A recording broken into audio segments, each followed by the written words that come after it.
Hey guys, welcome back. Glad you made it through February. This is deer tenderloin. This is not.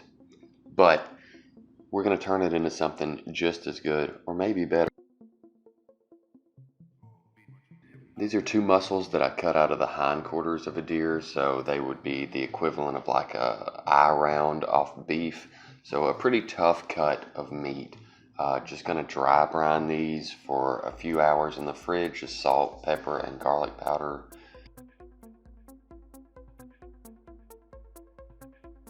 Now I'm cooking these sous vide, so the dry brine is not 100% necessary, but it's going to help dry out that skin because I'm going to do a pre-sear on these. So here we are about 8 hours later. So I've got this pan really hot with some bacon grease in it. Just going to hit these 1 to 1.5 minutes per side. Make sure I get all the edges.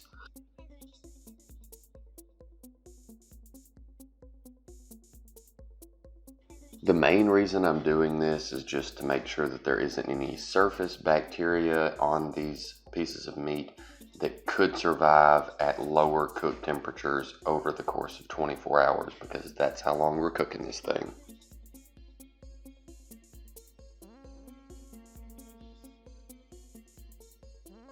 As you can see, this is still very rare. I just cooked the outside.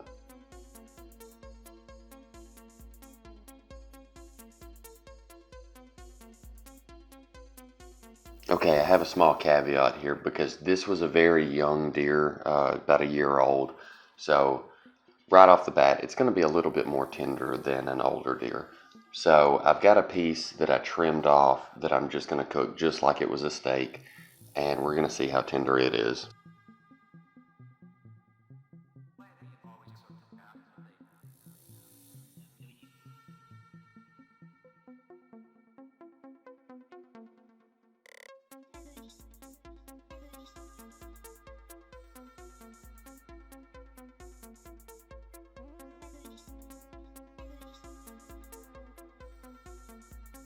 While this little steak rests, we're going to go ahead and vacuum seal up these roast steaks that I've got going, and we are going to go ahead and get them in the Instant Pot at 129 degrees, and the timer will only let you put 20 hours in. So what I did is the next morning when I woke up, I just added 4 hours to the timer.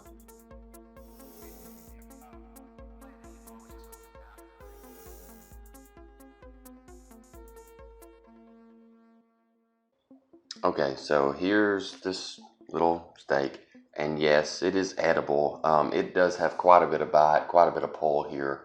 I would say that it's probably pretty close to like a skirt steak, maybe just a little bit tougher. So keep that in mind, and let's go to the future.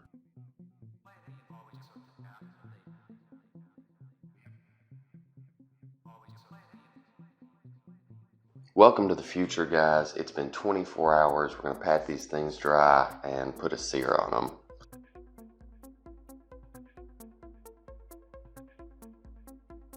Since I have two basically identical pieces of meat here, I thought why not do a little experiment, because the internet says you should do this.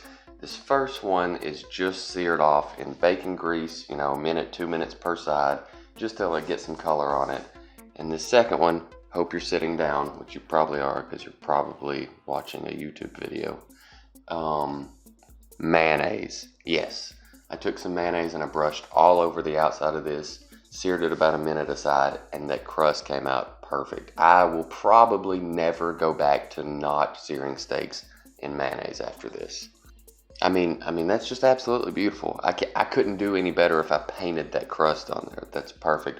Also, sorry this video that I don't know how to use tongs. Apparently those new tongs that I have are supposed to close the other way, and I was just fighting it, and that's why I struggled. Alright, so let's see how we did on these. If you have not cooked anything sous vide yet, I beg you to. Look at this. This is absolute perfection. Edge to edge, medium rare, and it's like I didn't even have to do anything. I stuck it in a bag, stuck it in water, and set it, and then went away for a day. It's just, wow.